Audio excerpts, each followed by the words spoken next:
Alors bonjour, je m'appelle Arnaud Bourg, je suis fondateur et dirigeant de la société Hayden. Hayden est l'éditeur du logiciel iPhotoDAM. Hayden, c'est une aventure de plus de 27 ans et nous sommes présents depuis pratiquement 20 ans sur le marché du DAM. Nous sommes un des derniers éditeurs à capitaux français, quelque chose dont je suis assez fier. C'est une vraie aventure d'équipe attachée à son territoire. Hayden accompagne 350 structures dans toute l'Europe francophone. Nous les aidons à gérer des millions d'assets, des médias, sur l'ensemble de leurs besoins, donc pour alimenter aussi bien des PIM, des marketplaces, des CMS, des logiciels d'archivage, pour l'ensemble de leur diffusion. Nous travaillons dans tous les secteurs d'activité, de la collectivité, de l'industrie, du market, mais globalement, on est très connu pour le DAM patrimonial. Je pense à l'histoire de l'art, où nous accompagnons l'ensemble de nos clients à la diffusion de façon normalisée sur l'ensemble, ce qui permet de croiser les collections avec d'autres patrimoines digitaux. Je pense notamment au standard 3IF. Les IA génératives sont vraiment une opportunité pour nous, comme pour toute l'industrie des logiciels. Elles vont transformer les interfaces, elles vont permettre de revoir, de lever tous les points de blocage pour l'adoption des DAM.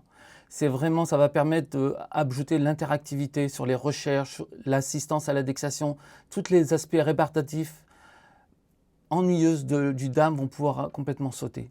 Vraiment, les IA, c'est une vraie opportunité pour avoir une expérience beaucoup plus riche avec son interface. Nous collaborons avec l'Université de Poitiers depuis 2015. Pendant des années, c'est à travers des thèses que nous avons intégrées au sein de notre entreprise. Et puis, il y a, vers 2021, le Philippe Carré, donc vice-président de l'Université de Poitiers, m'a proposé d'aller plus loin et de nous associer dans un projet commun et de répondre à un appel à projet, un ANR Labcom, donc un appel à projet de l'Agence nationale de la recherche et du CNRS.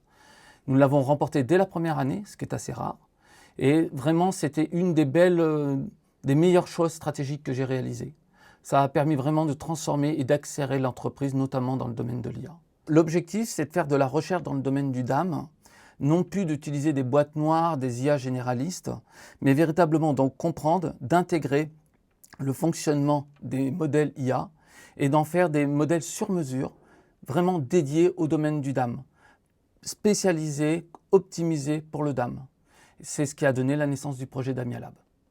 Donc Damia Lab, c'est DAM IA Lab, un laboratoire commun entre nous, l'université, le CNRS et l'Agence nationale de la recherche.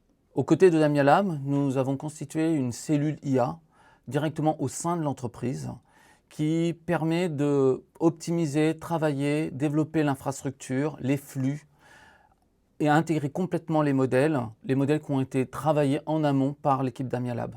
Donc c'est vraiment deux rôles complètement différents. Damia Lab, c'est vraiment la recherche, comment faire les meilleurs modèles adaptés aux DAM, comment faire des modèles qui connaissent le langage documentaire, qui connaissent l'organisation des champs descriptifs, qui sera bien indexé au mieux en tenant compte du ton et de la typologie de chaque client.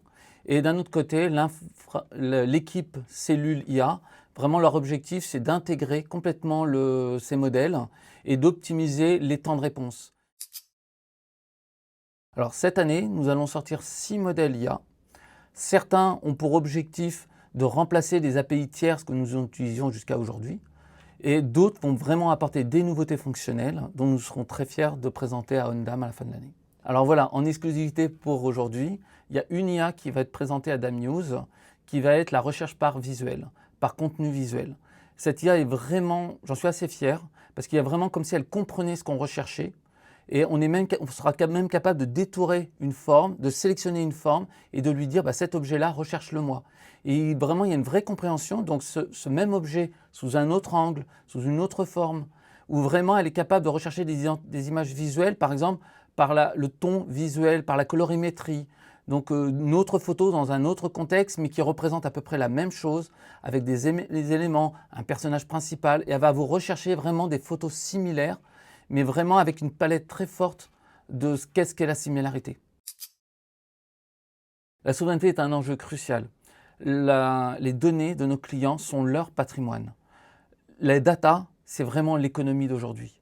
Il est important que les données de nos clients ne servent pas à la création de modèles hébergés en Californie.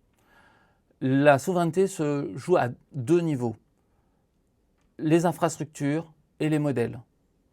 Nous avons développé nos propres infrastructures au sein des data centers d'OVH, mais aussi la souveraineté, c'est les modèles. Si on ne maîtrise pas les modèles, on ne maîtrise pas ce qui se passe à l'intérieur. On ne comprend pas. Et surtout, elles ne pourront pas être optimisées et spécialisées pour tel ou tel client dans le cas du DAM. Lorsque vous utilisez des API tierces ou des modèles larges, non seulement vous transmettez vos données, mais en plus, c'est le pire des choix en termes d'écologie. C'est vraiment ce qu'il ne faudrait pas faire.